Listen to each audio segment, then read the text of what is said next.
Hello नमस्कार आप सभी को। तो आज पुष्पिपातवम लैंगिक जनन का पार्ट 3 है। आज ही आपका चैप्टर खत्म हो जाएगा। इससे पहले हमने जीवों जनन पढ़ के खत्म कर लिया है। हम लोग पुष्पिपातवम लैंगिक जनन पढ़ना स्टार्ट किए थे। पार्ट 2 में हमने परागकण के बारे में पढ़ लिया था। परागण क्या होता है, पोलिनेशन का कितने प्रकार होते हैं, स्वपरागण परपरागण पढ़ के खत्म कर लिए थे।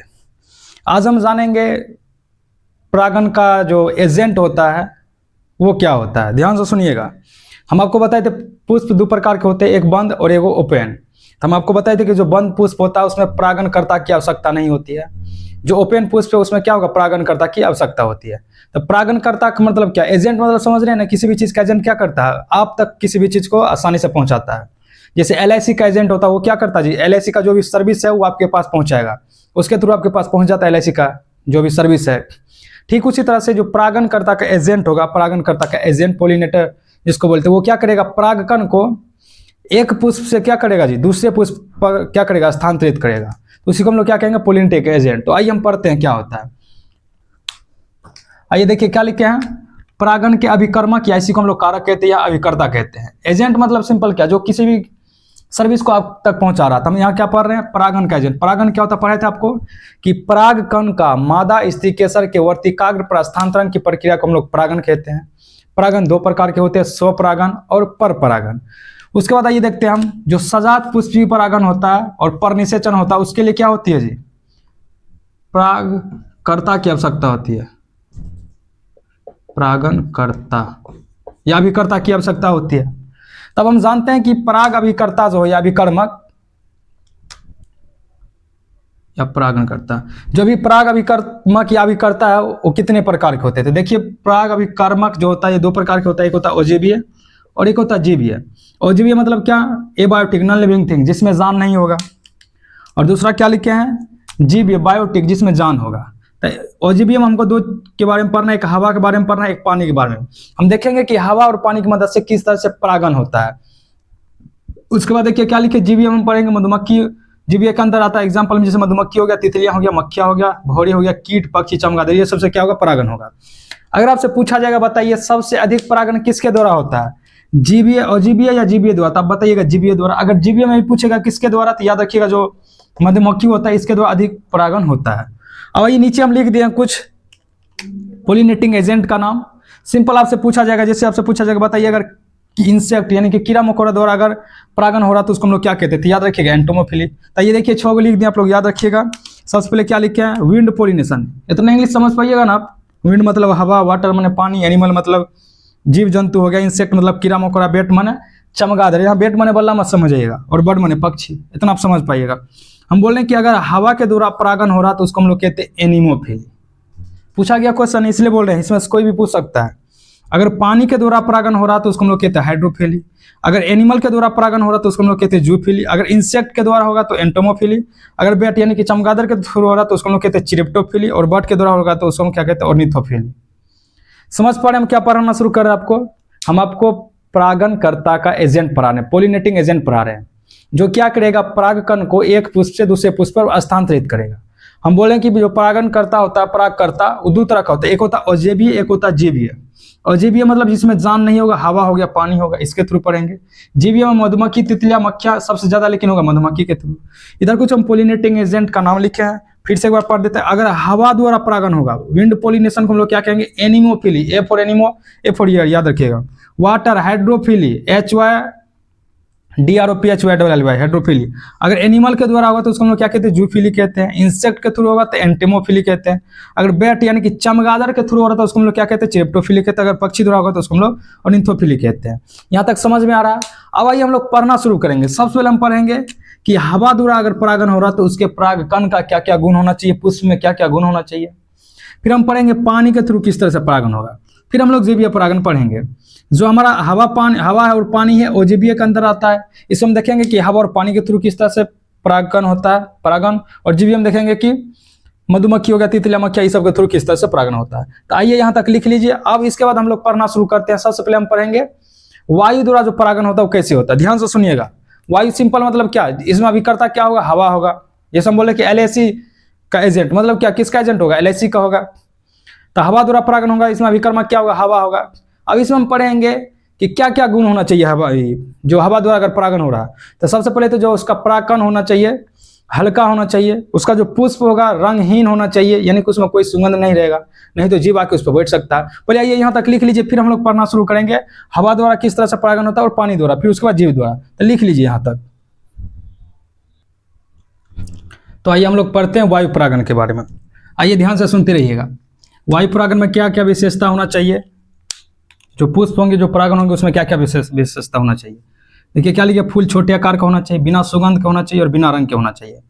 वायु परागण में अगर मान चलिए फूल में सुगंध होगा, उस पर क्या होगा जी, कीड़ा मकोड़ा आके बैठ सकता है, क्योंकि हम जानते हैं जो जीवीय परागण होता है वो कीड़ा मकोड़ा के द्वारा होता है, मधुमक्खी के द्वारा होता है। तो अगर हवा परागण होगा तो उसके लिए क्या क्या विशेषता होना चाहिए, फूल छोटा होना चाहिए, सुगंध नहीं होना चाहिए और बिना रंग के होना चाहिए।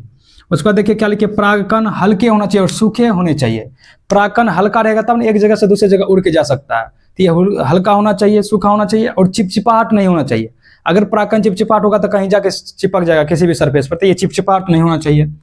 उसके बाद देखिए क्या लिखिए, पुष्प गुच्छे में होना चाहिए। पुष्प गुच्छे में रहेगा तब ना परागकण आके उस पर आसानी से चिपक सकता है। और लिखिए वर्तिकाग्र चिपचिपा होना चाहिए और बाहर निकला हो। पोलन चिपचिपा नहीं होना चाहिए, जो लेकिन वर्तिकाग्र होता है वो चिपचिपा होना चाहिए। अगर वर्तिकाग्र चिपचिपा रहेगा तब पोलन गिरे आगे इस पर क्या होगा, बैठ जाएगा। तो याद रखिएगा वायु परागण के क्या क्या विशेषता है, फूल छोटी होने चाहिए, बिना सुगंध का होना चाहिए, बिना रंग का होना चाहिए। परागकण जो होता है हल्का और सूखा होना चाहिए, पुष्प गुच्छे में होना चाहिए, वर्तिकाग्र चिपचिपा और बाहर निकला होना चाहिए। एग्जाम्पल याद रखिएगा, हवा का आपसे पूछा जाएगा, ऑप्शन दे देगा, बताइए इसमें से किसमें वायु द्वारा परागण नहीं होगा। तो याद रखिएगा जो इसमें ऑप्शन नहीं रहेगा उसमें टिक कर लीजिएगा। देखिए एग्जाम्पल में याद रखिएगा, मक्का, गेहूं, धान, नारियल, पार्थेनियम। पार्थेनियम किसको कहते हैं हम, गाजर घास, बताया था आपको पहला चैप्टर में, इसी से पोलन एलर्जी हो रहा था। तो ये सब में क्या होगा, वायु द्वारा परागण होगा। फिर से सुनिएगा, आपको एग्जाम्पल याद रखना कि वायु द्वारा किस किस में परागण होता था। मक्का हो गया, गेहूं हो गया, धान हो गया, नारियल हो गया, पार्थेनियम हो गया, इसमें क्या होगा, वायु के द्वारा परागण होगा। पूछा जाएगा किसमें वायु द्वारा परागण होगा, तो ये ऑप्शन लिख लीजिएगा। अगर ऑप्शन में दिया रहेगा बताइए इसमें किसमें वायु द्वारा परागण नहीं होगा, तो इसके अलावा जो रहेगा उसमें आप ऑप्शन लगा लीजिएगा, टिक लगा लीजिएगा। अब आइए हम लोग पढ़ते हैं पानी द्वारा परागण। पानी द्वारा जो परागण होता है उसके पोलन का गुण क्या क्या होना चाहिए। एक तो वो हल्का होना चाहिए और नॉन विटेबल होना चाहिए, मतलब वो भीगेगा नहीं। कैसे नहीं भीगेगा, उसके लिए देख हम नीचे लिखे हैं कि उस पर श्लेष्मक आवरण होता है। ये शुरू से पढ़ते हैं। हम बोले कि जो पादप जगत होता है, पढ़े होंगे आप लोग क्लास 11th में, एल्गा हो गया, ब्रायोफाइटा, टेडोफाइटा, जिम्नोस्पर्म, 5 गो होता है। ये जो 3 गो है, एल्गा, ब्रायोफाइटा, टेडोफाइटा, इसमें पानी के द्वारा परागण होता है। जबकि जो जिम्नोस्पर्म होता है उसमें हवा के द्वारा, एंजियोस्पर्म इंसेक्ट के द्वारा। अब हम बोल रहे हैं कि अगर आपसे मान चलिए पूछा जाएगा बताइए जलकुंभी में किसके द्वारा परागण होगा, तब तुरंत से लगा दीजिएगा जल में। जबकि जलकुंभी क्या जल में रह रहा, लेकिन उसमें परागण पानी द्वारा नहीं होता, उसमें परागण होता है इंसेक्ट के द्वारा। तो याद रखिएगा, कंफ्यूज नहीं होइएगा। आइए यहाँ देखिए हम क्लासीफाई करके लिख दिए हैं कि जलीय पौधा हो सकता है, या तो हो सकता है उसमें परागण इंसेक्ट के द्वारा होगा। एग्जाम्पल में जैसे वाटर लिली हो गया, वाटर जलकुंभी हो गया। कंफ्यूज नहीं होइएगा। अगर आपसे पूछा जाएगा बताइए जलकुंभी में किसके द्वारा परागण होगा, तो एकदम से जल नहीं लगा देना, इसमें होगा किसके द्वारा, इंसेक्ट के द्वारा, भले पौधा क्या जलीय है। उसके बाद देखिए क्या लिखे हैं कि जलीय पौधा हो सकता है, उसमें क्या होगा, या तो जो परागण होगा जल के सतह पर होगा या जल के अंदर होगा। तो देखिए याद रखिएगा, जो परागण जल के सतह पर होगा हाइड्रिला हो गया, वेलेसिनेरिया हो गया। इतना डीप आपसे पूछेगा नहीं, आपसे सिंपल पूछेगा बताइए जलकुंभी में किसके द्वारा परागण होगा, तो आप कहिएगा इंसेक्ट के द्वारा। एग्जाम्पल आपसे पूछ लेगा, हाइड्रिला हो गया, वेलेसिनेरिया हो गया, इसमें क्या होता है, जल के द्वारा परागण होगा, लेकिन परागण जल के सतह पर रहेगा, यानी कि पुष्प पानी के अंदर रहेगा, लेकिन जो पुष्प का जो स्टिग्मा वाला भाग होगा वो बाहर रहेगा, उस पर आके परागण चिपक जाएगा। परागण जल के अंदर भी हो सकता है। एग्जाम्पल में सी ग्रासेस लिखे हैं, जो समुद्री घास होते हैं।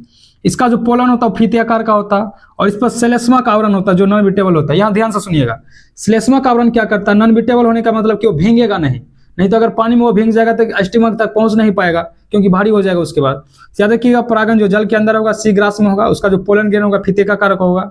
श्लेष्मक आवरण होता है जो कि उसको भीगने से बचाता है। समझ पा रहे हैं आप लोग हम क्या पढ़ा रहे हैं? फिर से एक बार सुन लीजिएगा, हम पढ़ रहे हैं परागण कर्ता या पोलिनेटिंग एजेंट जिसको कह लेते हैं। हम बोल रहे हैं कि हवा के द्वारा भी परागण हो सकता है, उसका ये विशेषता, ये एग्जाम्पल है। पानी के द्वारा भी हो सकता है, याद रखिएगा, लेकिन जो पानी में पाया जाता है इसका मतलब ये नहीं कि उसमें पानी के द्वारा ही परागण होगा। हो सकता है पानी में पाया जा रहा है, लेकिन परागण किसके द्वारा होगा, इंसेक्ट के थ्रू होगा। जलीय पौधा में एग्जाम्पल याद रखिएगा, हाइड्रिला हो गया, वेलेसिनेरिया हो गया, सी ग्रास हो गया, समुद्री घास, इसमें क्या होगा, जल के द्वारा परागण हो जाएगा। अब आइए हम लोग पढ़ते हैं जीवीय द्वारा किस तरह से परागण होगा, उसका क्या क्या विशेषता होना चाहिए। तो आइए इसको लिख लीजिएगा। आज थोड़ा ड्यूरेशन अगर लंबा भी हो जाएगा लेक्चर को, तो आज हमको चैप्टर निपटाना है, और कल हम लोग 6 बजे आकर के शाम में 6 से 7 हम लोग इसका क्वेश्चन डिस्कस कर लेंगे। कम से कम 50-50 50 मोस्ट वीवीआई क्वेश्चन हम लोग डिस्कस कर लेंगे जो एग्जाम में पूछे जाने के चांस है। अगर आप लेक्चर को ध्यान से सुन लीजिएगा, जितना हम बोर्ड पे लिखे ना इतना भी पढ़ के आपसे सारा क्वेश्चन बन जाएगा।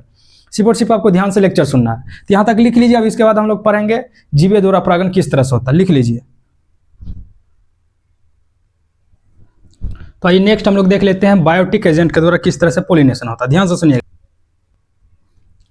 तो आइए नेक्स्ट हम लोग देख लेते हैं बायोटिक एजेंट के थ्रू किस तरह से पोलिनेशन होता है। आइए ध्यान दीजिएगा। हम लोग पढ़ना शुरू किए हैं क्या, जीव अभिकर्मक या अभिकर्ता द्वारा परागण किस तरह से होता है। तो जीव कारक का कुछ एग्जांपल देखिए हम लिख दिए इधर। मधुमक्खी हो गया, तितलिया हो गया, पक्षी हो गया, भृंग हो गया, ये सब क्या है, जीवी है, जगह हम जान होता है। देखिए वो टर्म लिखे हैं, बड़ा ही इंपॉर्टेंट है। क्या लिखे हैं, खुद नहीं आएगा, बुलाना पड़ेगा और फ्री में नहीं आएगा। जैसे आप लोग सुने होंगे ना कि बुलाती है मगर जाने का नहीं, लेकिन इसमें उल्टा है। जो जीवीय परागण द्वारा होता है इसमें उल्टा है। इसमें कहता है कि बुलाती है तो जाने का, जाके नेक्टर यानी कि उसका रस भी पी लेने का और वहां से भाग जाने का। आइए हम आपको समझाते हैं किस तरह से। हम बोल रहे हैं कि ये जो जीवीय परागण द्वारा, जीवीय अभिकर्ता द्वारा परागण होगा, ये खुद से नहीं होगा, इसको बुलाना पड़ेगा। देखिए क्या लिखे, खुद नहीं आएगा, बुलाना पड़ेगा और फ्री में नहीं आएगा। ये आएगा तो इसको कुछ चाहिए। तो देखिए उसका पहले लिखे हम इसका क्या क्या विशेषता होना चाहिए ताकि जीवीय परागण आएगा। जो जीवीय अभिकर्ता होगा इस पे आके बैठेगा, यानी कि पुष्प पे आके बैठेगा। पहला देखिए क्या लिखे, रंगीन होना चाहिए, एकदम कलरफुल, देखने में अट्रैक्टिव होना चाहिए तभी आएगा। ये नहीं कि देखने में मलिन रहेगा तो फिर नहीं आएगा। उसके बाद सुगंध, एकदम सुगंध होना चाहिए, जैसे अपना लोग सेंट कहते हैं ना, एकदम तगड़ा वाला होना चाहिए ताकि उस पर आके बैठे।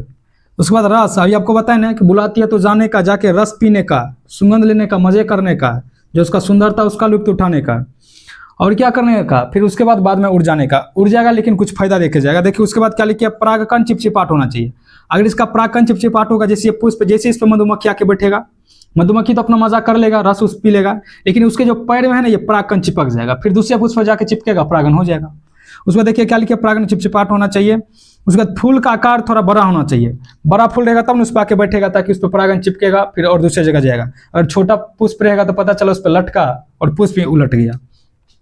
ये कुछ हो गया क्या, जो जीवीय परागण होगा उसका ये विशेषता होना चाहिए।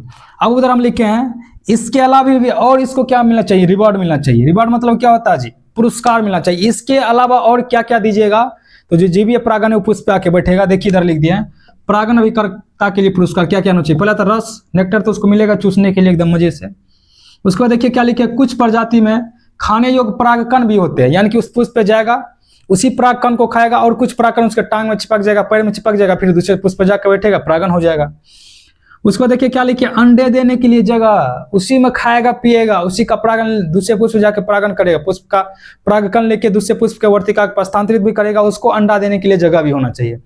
कुल मिला के सरकारी नौकरी वाला भांज हो गया।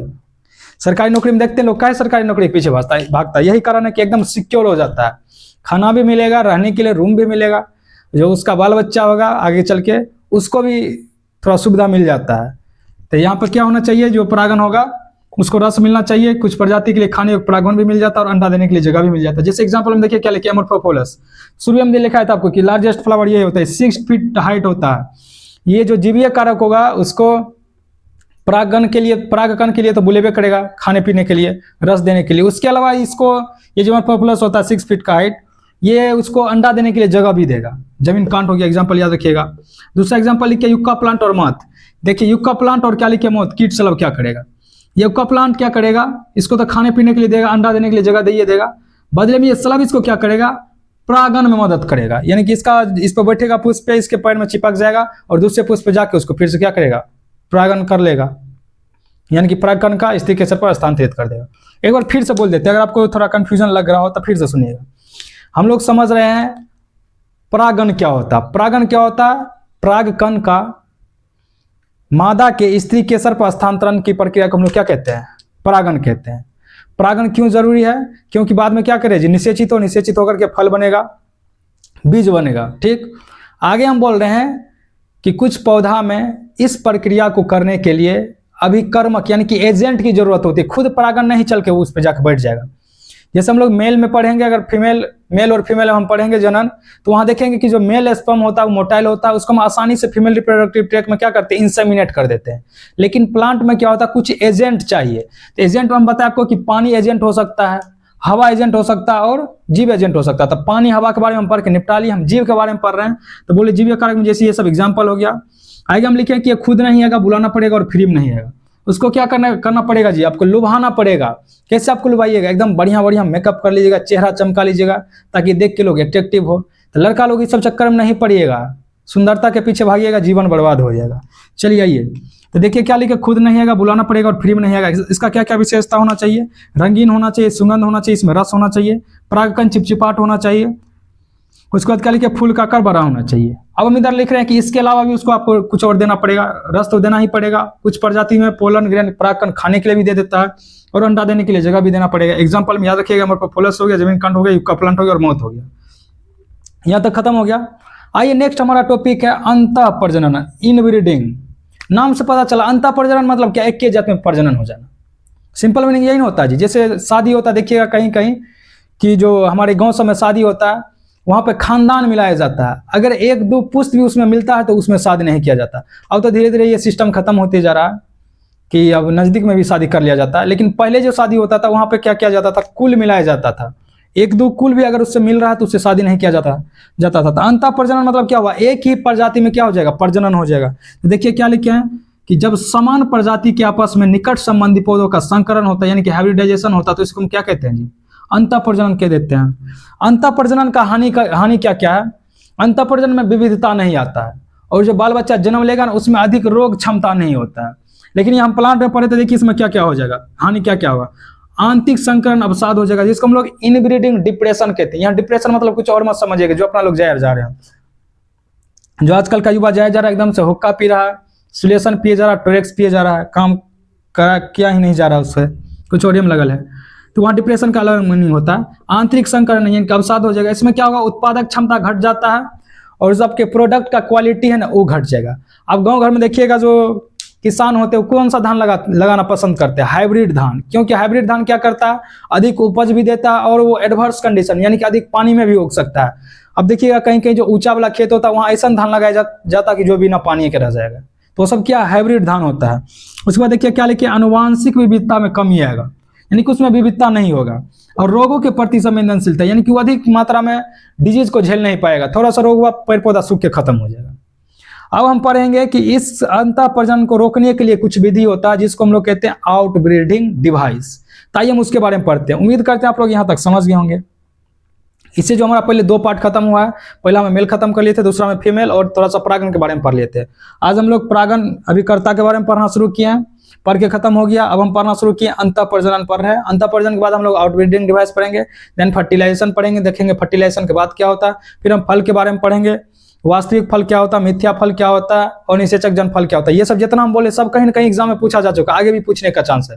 तो जितना आपको यहाँ पढ़ाया जा रहा है उसको आपको ध्यान से सुनना है। चाहे आप कहीं से भी पढ़ रहे हैं उससे मतलब नहीं है। अगर आप यहाँ पर आके पढ़िएगा, क्रैश कोर्स में अगर जुड़ रहे हैं तो आपको ध्यान से सुनना है। अगर इस लेक्चर को अटेंड कर लीजिएगा उसके बाद आप जाके एनसीईआरटी पढ़िएगा तो आपको पता चलेगा जो आप लॉन्ग ड्यूरेशन कोर्स में भी नहीं पढ़ेंगे उससे ज़्यादा कंटेंट यहाँ पढ़ाया गया होगा। बस आपको कोई एक लेक्चर हमारा उठा के देख लेना है, आपको कैसे विश्वास हो। बात भी सही है क्योंकि इससे पहले हम कभी ऑनलाइन पढ़ाए नहीं है, ना ही आप हमसे कभी पढ़े हैं, ना ही मिले हैं, तो आपको किस तरह से विश्वास हो। कम से कम अगर आप 2 घंटा 3 घंटा का फिल्म देख लेते हैं तो आपको क्या करना, मात्र 45 मिनट हमारे खाते निकालना है। 45 मिनट कोई एक लेक्चर उठाइए, उसको पढ़िए अच्छे से, जाके आप एनसीईआरटी पढ़िए, आप क्वेश्चन लगाइए। अगर आपसे बन पा रहा है तो समझिएगा कि कंटेंट ठीक ठाक डिलीवर हो रहा है और आप यहाँ से सीख लीजिएगा। चैनल को सब्सक्राइब कर लीजिएगा। अगर कुछ नहीं सीखिएगा तो चैनल को सब्सक्राइब नहीं करना है, ऐसे आपको वहां से निकल जाना कि समझ में नहीं रहा, चलो दूसरे चैनल पर शिफ्ट हो जाते हैं। तो लिख लीजिए। इसके बाद हम लोग पढ़ते हैं आउटब्रीडिंग डिवाइस क्या होता है। तो आइए नेक्स्ट टॉपिक है हमारा बहिर्प्रजनन के बारे में पढ़ते हैं। आइए पढ़ते हैं हम क्या होता है आउटब्रीडिंग डिवाइस।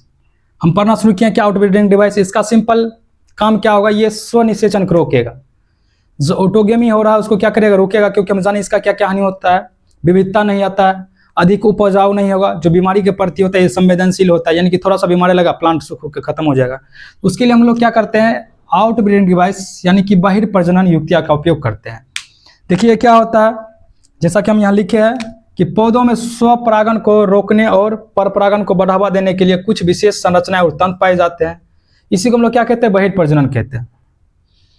अब हम बोल रहे हैं कि बहिर्प्रजनन की युक्तियां किस किस तरह से हम लोग स्वपरागन को रोक सकते हैं। देखिए क्या क्या लिखे हैं। पहला लिखे हैं एक लिंगापन, यूनिसेक्सुअल। इसमें क्या होगा, जैसे कि पपीता हो गया, खजूर हो गया। अगर हम क्या करेंगे, मेल और फीमेल प्लांट अलग अलग पाए जाते हैं जैसे हम यूनिसेक्सुअल आपको बताए थे एक लिंगी क्या होता है, जिसमें नर और मादा संरचना अलग अलग होगा, तो खुद क्या हो जाएगा, स्वपरागन रुक जाएगा। एग्जाम्पल में याद रखिएगा, पपीता हो गया, खजूर। दूसरा क्या लिखा, पुंकेसर बन जाता है, एग्जाम्पल में गेहूं है। मेल स्टेरिलिटी, इसका मतलब क्या होता है, जो मेल पार्ट होता है वो विकसित नहीं करेगा। जैसा आप ढेर सारा गेहूं में देखिएगा, गेहूं में जो ऊपर वाला पार्ट होता है फल तो जाता है, दिख जाएगा आपको, लेकिन उसके अंदर गेहूं नहीं होता है। उसका कारण क्या होता है, ये पुंकेसर बन जाता है, मेल स्टेरिलिटी, जैसे एग्जाम्पल में गेहूं, तो क्या होगा, स्वपरागन को रोकेगा। उसके बाद क्या लिखे, सो अनिश्चयता। सो अनिश्चयता का मतलब होता है सेल्फ इनकम्पेटिबिलिटी, खुद एक जाति उसको रिजेक्ट कर देगा। समझ रहे हैं, जैसे गेंदा का फूल है, गेंदे का परागन आएगा उसको रिजेक्ट कर देगा। ये कैसे होता है इसको हमको अभी नहीं जानना, सिर्फ आपको इतना याद रखना, ये जेनेटिक के कारण होता है। ठीक, जैसे मान के लिए गेंदा का पुष्प है, अगर गेंदा कहीं परागन इसी पर आ रहा है ना तो इसको रिजेक्ट कर देगा, बोलेगा हम तुमको नहीं जानते। ये जेनेटिक मैकेनिज्म होता है, कि हम जब लॉन्ग ड्यूरेशन कोर्स पढ़ेंगे वो वहाँ पढ़ेंगे, यहाँ आपको सिर्फ इतना पढ़ना, जितना पढ़ाना है बस उतना ध्यान से सुनिएगा। तो सेल्फ अनिश्चितता में एग्जाम्पल में याद रखिएगा, सरसों हो गया, आलू हो गया, राई हो गया, ये सब क्या है, अनिश्चितता का एग्जाम्पल। चौथा देखिए क्या लिखे, द्विकालिता। यहाँ से क्वेश्चन पूछा जा चुका है, ध्यान से सुनिएगा। आपसे हम पहले ही बोल दिए कि अगर आप ध्यान से लेक्चर देखिएगा, सिर्फ यहाँ से किसी एक लेक्चर को फॉलो करके आपको पता चलेगा कि किस डायरेक्शन में हम लोग पढ़ रहे हैं। द्विकालिता में क्या होगा कि जब एक ही फूल में नर लैंगिक तथा मादा लैंगिक अलग अलग समय पर विकसित होता है, यानी कि डेवलप होता है, उसी को हम लोग द्विकालिता कहते हैं। ये दो तरह का होता है। पहले लिखिए प्रोटेंड्री, एक क्वेश्चन एग्जाम में पूछा जा चुका, प्रोटेंड्री क्या होता है। ढेर सारा बच्चों को पता नहीं होगा प्रोटेंड्री क्या होता है, क्योंकि ये एनसीईआरटी में दिया ही नहीं है। बिहार बोर्ड का समस्या क्या, कभी कभी ऐसा भी क्वेश्चन पूछता है जो कि एनसीईआरटी में दूर दूर तक चर्चा ही नहीं करता, तो आपको पढ़ना पड़ेगा उसके लिए। और हर एक जगह इतना ज़्यादा डिटेल में पढ़ाया नहीं जाता। हम जो भी आपको पढ़ा रहे हैं, जो भी नोट्स पढ़ा रहे हैं, हम कम्पिटेटिव एग्जाम को ध्यान में रखते हुए आपको पढ़ाते हैं। चाहे आप किसी भी एग्जाम का तैयार कीजिएगा, आप बीसीसी का एग्जाम हो गया, पैरामेडिकल का एग्जाम दीजिएगा, यहाँ तक कि हम कहते हैं हद तक आप नीट का भी अगर आप पैटर्न देखिएगा तो हम आपसे क्वेश्चन बन जाएगा, अगर आप हमसे पढ़ लीजिएगा एक भी चैप्टर को आप फॉलो करके आसानी से। पढ़ने का सीक्वेंस आपको पता है कि लेक्चर देखिए, जाके एनसीईआरटी पढ़िए, क्वेश्चन लगाइए, बनेगा आसानी से। ये एनसीईआरटी हमें नहीं दिया, लेकिन क्वेश्चन पूछा गया था। पहला क्या लिखिए, प्रोटेंड्री, जिसको हम कहते हैं आग्रपीयता। इसमें क्या होगा, आपसे पूछा जाएगा, बताइए प्रोटेंड्री क्या होता है। कहिएगा कि आप प्रोटेंड्री एक ऐसा अवस्था है जिसमें नर लैंगिक अंग पहले परिपक्व हो जाता है। ऐसे में क्या होगा जी, स्वनिषेचन को रोकिएगा। फिर से सुनिएगा, आपसे पूछेगा प्रोटेंड्री क्या होता है, तो आप कहिएगा प्रोटेंड्री एक ऐसा अवस्था है जिसमें जो नर लैंगिक अंग है वो मादा लैंगिक अंग से पहले विकसित हो जाता है, ताकि स्वनिषेचन ना हो सके। किसी को हम लोग क्या कहते हैं, प्रोटेंड्री कहते हैं। एग्जाम्पल में याद रखिएगा, सूर्यमुखी हो गया, कपास हो गया। उसके बाद दूसरा टाइप लिखे हैं क्या, प्रोटोगिनी क्या होता है। इसमें क्या होगा, मादा लैंगिक अंग पहले परिपक्व हो जाएगा, मादा लैंगिक अंग लिखना भूल गए थे। एग्जाम्पल में मिर्च हो गया, तंबाकू हो गया। समझ पा रहे हैं आप लोग हम क्या पढ़ा रहे हैं। एक बार प्रोटेंड्री फिर से बोल देते हैं, क्योंकि एग्जाम में पूछा गया। आपको कहना है प्रोटेंड्री क्या होता है, आप कहिएगा कि प्रोटेंड्री एक ऐसा अवस्था है जिसमें नर लैंगिक अंग मादा लैंगिक अंग से पहले ही विकसित हो जाता है, ताकि स्वनिषेचन को रोक सके। एग्जाम्पल में याद रखिएगा, सूर्यमुखी हो गया, कपास हो गया। समझ रहे हैं यहाँ तक। अब आइए हमारा नेक्स्ट जो टॉपिक है वो है पोलन पिस्टल इंटरेक्शन, यानी कि पोलन ग्रंथ जब ये वर्तिकाक पे आके चिपकेगा तो क्या होगा। तो क्या क्या हो सकता है जी, अगर मान चलिए किसी का शादी लगा तो क्या क्या होने का संभावना है। लड़का को देखने आएगा, या तो पसंद करेगा या तो पसंद नहीं करेगा। दूसरा क्या हो सकता है, सेम जाति का होगा फिर भी रिजेक्ट कर देगा। ये जेनेटिक मैकेनिज्म होता है, हम समझाने के लिए बोल रहे हैं, शादी में ऐसा नहीं होता है। पहला क्या बोले कि अगर घर देखिए आ गया, मान चलिए घर देखिए आने से मतलब क्या, परागकण आ गया आपके यहाँ पर आके चिपक गया, मतलब आ गया। अब क्या होगा, इसका पहचान होगा, या तो पसंद करेगा या कि स्वीकार करेगा तो स्वीकार कर देगा। अगर स्वीकार करेगा तो क्या होगा, आगे की प्रक्रिया शुरू हो जाएगा, शादी होगा, फिर लड़की को देखा जाएगा, फिर जो भी रस्म होते हैं, बैंड बराती आएगा, फिर आगे चल के बर्बादी शुरू होना होगा, धीरे धीरे होगा। तो यहाँ तक पढ़ लीजिए। अब आइए हम इसके बाद हम लोग पढ़ना शुरू करते हैं, पोलन पिस्टल इंटरेक्शन क्या होता है। आइए इसको लिख लीजिए। तो आइए नेक्स्ट हम लोग देख लेते हैं, प्राग स्त्री केसर संकर्षण क्या था, पोलन पिस्टल इंटरेक्शन। बस 5 से 10 मिनट में आपका लेक्चर खत्म हो जाएगा। आज हमारा ये चैप्टर खत्म हो जाएगा। 6 बजे तक ये वीडियो लेक्चर आपका अपलोड कर दिया जाएगा, आप लोग देख लीजिएगा कल तक। और कल हम लोग 6 बजे से आकर के इसका क्वेश्चन डिस्कस करेंगे। और जो क्लास 10th वाले हैं उनका आज 5 बजे से लाइव उत्सर्जन का क्वेश्चन डिस्कशन होगा। आइए पहले पढ़ते हैं। हम लोग क्या पढ़ रहे हैं, प्राग स्त्री केसर संकर्षण पढ़ रहे हैं। इसका मतलब क्या होता है, इसका सिंपल मीनिंग होता है कि ये स्त्री केसर का पार्ट है, ठीक, स्त्री केसर है जिस पे आगे पोलन ग्रेन चिपकेगा। जब इस पर पोलन ग्रेन आके चिपक गया और पोलन ट्यूब डेवलप करके जब तक ये ओव्यूल तक पहुंचेगा ना, यहाँ तक जो भी प्रक्रिया हो रहा है उसी को हम लोग क्या कहते हैं, पोलन पिस्टल इंटरेक्शन। आइए लिख दिए, समझिएगा। लेकिन कि परागन, परागन मतलब क्या, परागकण का स्त्री केसर पर स्थानांतरण। से लेकर के बीजांड में यानी कि ओव्यूल में पराग नलिका के प्रविष्ट होने तक की सभी घटनाओं को हम लोग पराग स्त्रीकेसर संकर्षण कहते हैं। फिर से सुनिएगा, परागन हो गया, परागकण इस पे चिपक गया, चिपकने तक से लेकर के ओव्यूल यानी कि बीजांड तक जो ये पराग नलिका डेवलप करके जाएगा, इसी प्रक्रिया को हम लोग पराग स्त्रीकेसर संकर्षण कहते हैं। इसका मुख्य चरण क्या क्या होता है, देखिए जैसे आपको हम बताया था अभी तुरंत कि पराग वर्तिकाक पर गिरेगा तो या तो क्या होगा, या तो स्वीकार होगा या तो अस्वीकार होगा। पराग स्त्रीकेसर संकर्षण कैसे होगा, देखिए पराग वर्तिकाक पाएगा या तो स्वीकार करेगा या तो रिजेक्ट कर देगा, दुइये को चीज होगा। अगर रिजेक्ट कर देगा तो पराग नलिका डेवलप नहीं करेगा, अगर स्वीकार हो जाएगा तो क्या होगा, देखिए अगर एक बार पराग कण स्वीकार हो गया तो पराग अंकुरन होने लगेगा। अब क्या करेगा, जब पराग अंकुरन हो गया तो उसमें क्या होगा, पराग नलिका में वृद्धि होना शुरू हो जाएगा। आपको हम फिगर से बताते हैं, थोड़ा सा आप समझ पाइएगा। ये रहा आपका अंडाशय और ये रहा आपका वर्तिकाग्र। इस पे आके पोलन चिपकेगा, हम जानते हैं पोलन का अलग अलग लेयर होता है। जब इस पे आके चिपकेगा तो या तो स्वीकार होगा या तो अस्वीकार होगा। स्वीकार कब होगा ये भी सुन लीजिए, स्वीकार कब होगा, जब सेम जाति का रहेगा। कब स्वीकार होगा, जब सेम जाति का रहेगा स्वीकार हो जाएगा। अस्वीकार कब होगा, जब सेम जाति का नहीं रहेगा। सेम जाति के होने के बाद भी अगर अस्वीकार हो जा रहा है तो इसका मतलब क्या, सेल्फ इनकम्पेटेबिलिटी, स्व अनिश्चयता है, यानी कि उसका जो खुद का प्लांट है, खुद का जो पुष्प है वो है रिजेक्ट कर दे रहा है। वो कैसे होता है, जेनेटिक मैकेनिज्म होता है जिसको आपको यहाँ नहीं जानना है। अब स्वीकार कब होगा, जब अलग जाति का रहेगा स्वीकार कर दिया जाएगा। तो जैसे पोलन यहाँ के चिपकेगा, स्वीकार हो गया, तो अब क्या होगा, इससे पोलन ट्यूब का निर्माण होने लगता है। पोलन ट्यूब का निर्माण होगा और ये आएगा कहाँ पे जी, ओव्यूल के पास आएगा। तब पराग नलिका वृद्धि होने लगी। अब क्या होगा, पराग नलिका बढ़ते हुए वर्तिका से एंजाइम निकालता है जो वर्तिका मार्ग को साफ करता है। ये लाइन क्या कह रहा है, जब ये परागकण इस पे आके चिपक जाएगा ना, ये जो पोलन ट्यूब डेवलप कर रहा है, ये पोलन ट्यूब क्या करेगा, एंजाइम रिलीज करता है जिससे आगे का रास्ता क्लियर होते जाता है और आगे ओव्यूल तक पहुंच जाएगा।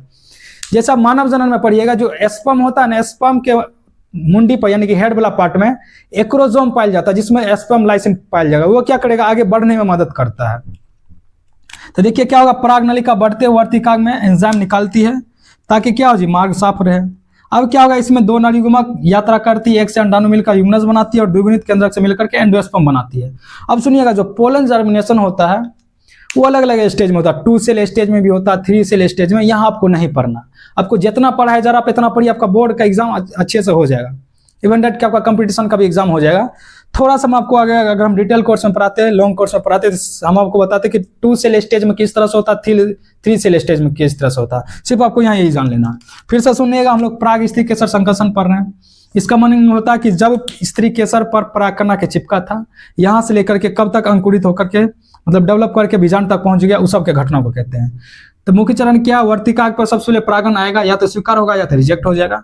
एक बार परागन अगर स्वीकार हो गया तो पराग अंकुरन हो जाएगा, पराग नलिका की वृद्धि होगा और पराग नलिका बढ़ते वर्तिकाग्र से या क्या करेगा, इससे एंजाइम रिलीज करता है ताकि मार्ग साफ रहे। उसके बाद देखिए क्या लिखे, इसमें से 2 नर युग्मक यात्रा करती है, एक अंडाणु से मिलकर युग्मनज बनाएगा, दूसरी द्विगुणित केंद्रक से मिलकर एंडोस्पर्म बनाएगा। अब इसके बाद हम आपको पढ़ाएंगे निषेचन क्या होता है। निषेचन हम देखेंगे दोहरा निषेचन क्या होता है, त्रिसंलयन क्या होता है, जो कि एग्जाम में पूछा जा चुका है। तो आइए यहाँ तक लिख लीजिए, उम्मीद करते हैं आप लोग समझ रहे होंगे। अगर स्पीड फास्ट हो रहा है तो आपके पास ऑप्शन है, या तो आप कमेंट में बता दीजिएगा कि सर फास्ट हो रहा, धीरे पढ़ाइए, या आपके मोबाइल में जब आप जाइएगा सेटिंग में तो वहाँ देखिएगा प्ले स्पीड का ऑप्शन होगा, तो आप उसको क्या करिएगा, कम करके देख लीजिएगा, क्योंकि हमारा क्रैश कोर्स से थोड़ा फास्ट पढ़ाना होगा। अभी हम ये चैप्टर खत्म कर रहे हैं, उसके बाद हम लेंगे एक जना, अभी आज पढ़ के खत्म कर लेंगे, 6 बजे तक अपलोड हो जाएगा। देन नेक्स्ट हमारा रहेगा मानव जनन, उसके बाद रहेगा जनन स्वास्थ्य। मानव जनन और जनन स्वास्थ्य कोशिश करेंगे एक लेक्चर में निपटा देने का। देन उसके बाद हम लोग आएंगे जेनेटिक्स, पढ़ना तो 16 चैप्टर है। उसके बाद हम लोग जेनेटिक्स पढ़ेंगे, जेनेटिक्स में 2 पार्ट पढ़ेंगे, फिर विकास पढ़ेंगे, धीरे धीरे इस तरह से पढ़ेंगे। तो आइए पहले इसको लिख लीजिए। तो आइए नेक्स्ट टॉपिक है हमारा निषेचन। आइए हम लोग पढ़ते हैं निषेचन क्या होता है। आइए देखिए, एक टर्म लिखे हैं सिंगेमी। सिंगेमी का हिंदी मीनिंग होता है युग्मक संलयन। अगर आप लिखना चाहते तो लिख लीजिएगा, युग्मक संलयन। ये बोर्ड पर जितना लिखा जा चुका है, कहीं ना कहीं सबसे क्वेश्चन पूछा जा चुका है, ध्यान से सुनिएगा। युग्मक संलयन क्या होता है, देखिए क्या लिखिए, एक नर युग्मक अंड कोशिका के साथ संगलित होता है, उसी को हम लोग क्या कहते हैं, युग्मक संलयन कहते हैं। और क्या करेगा, आगे चल के युग्मनज का निर्माण करेगा। हम आपको जब फीमेल गैमेटोफाइट बताए थे, याद करिए, हम आपको पूरे डिटेल स्ट्रक्चर बना के दिखाए थे कि जिसमें 7 को क्या होगा, कोशिका होगा, 8 न्यूक्लियस होगा, 1 अंड कोशिका होगा, 2 सिनर्जिड्स होगा, इस तरह से पढ़ाए थे ना। तो याद रखिएगा, अगर वहाँ आपको याद है तो आप समझिएगा तुरंत।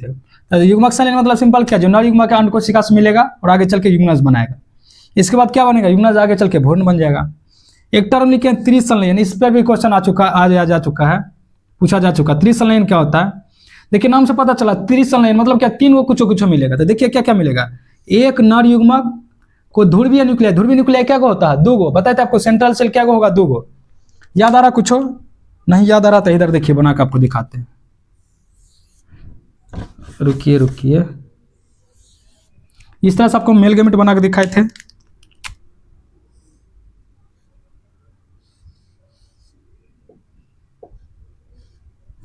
अब तो याद आएगा, अब नहीं याद आएगा तो फिर दिक्कतें है ना जी।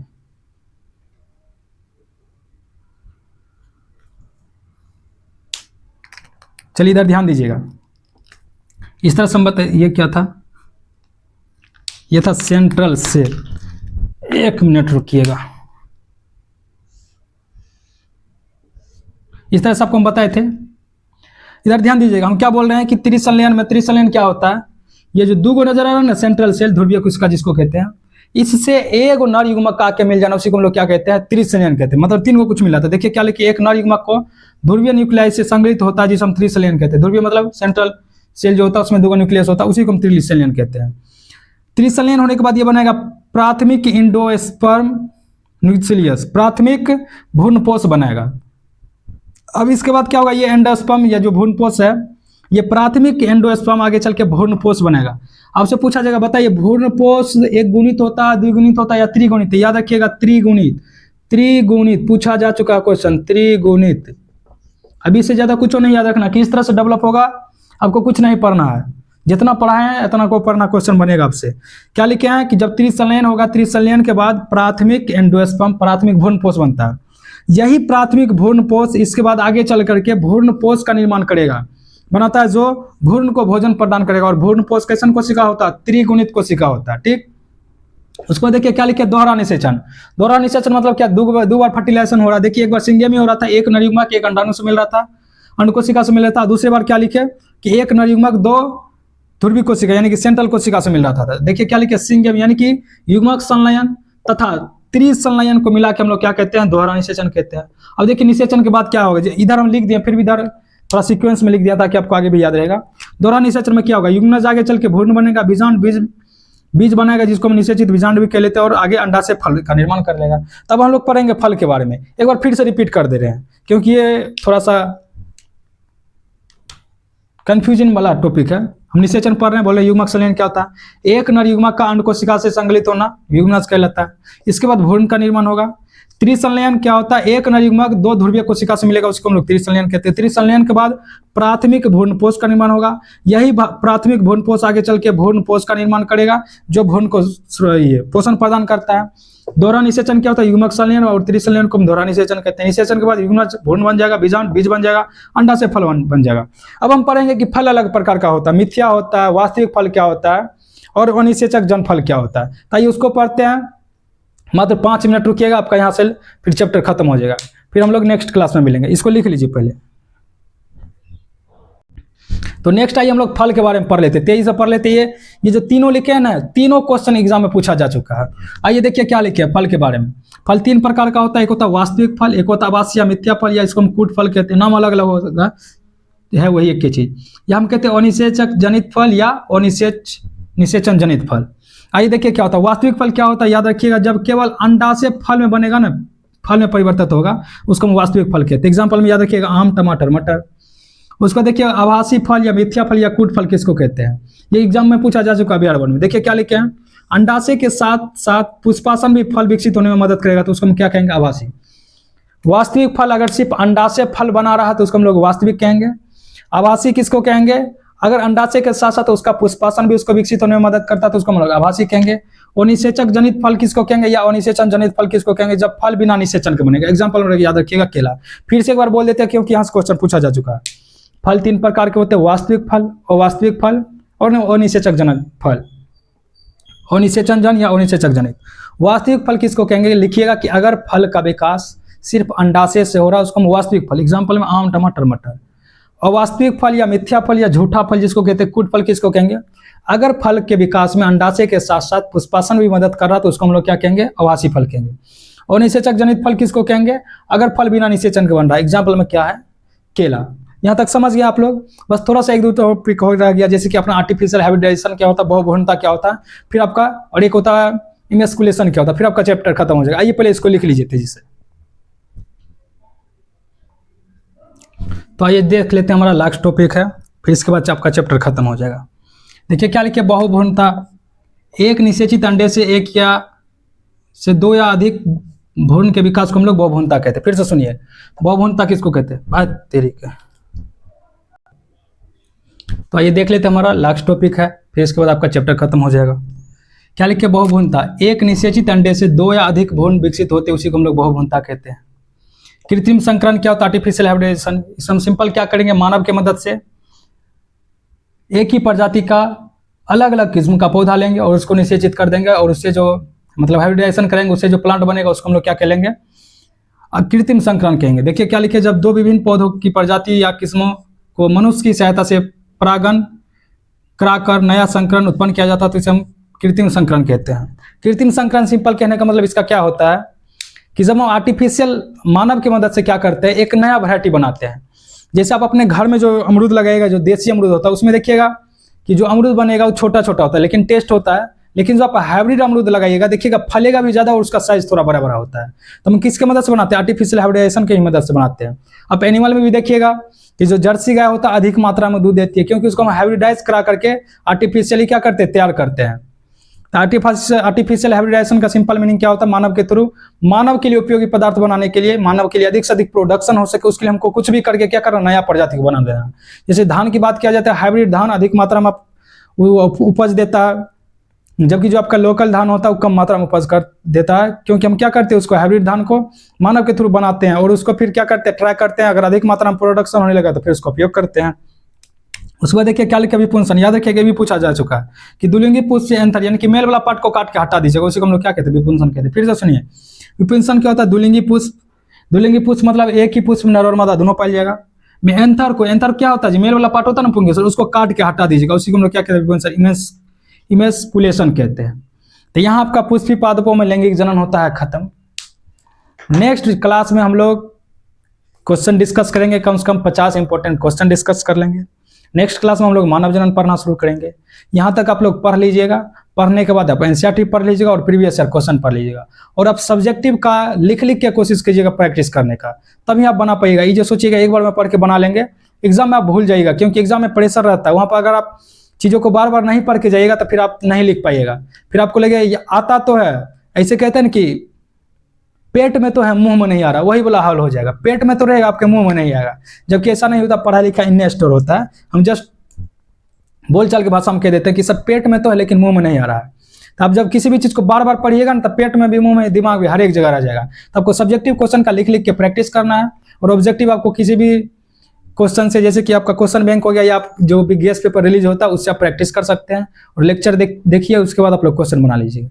तो मिलते हैं नेक्स्ट क्लास में क्वेश्चन के साथ।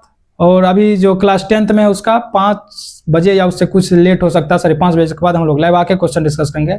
और क्लास 12th का कल हम लोग शाम के 6 बजे से आकर के लाइव क्वेश्चन डिस्कस करेंगे, पुष्पी पादपों में लैंगिक एग्जाम का। तो आप लोग पढ़ते रहिए, स्वस्थ रहिए, मस्त रहिए, व्यस्त रहिए। मिलते हैं नेक्स्ट क्लास में, धन्यवाद।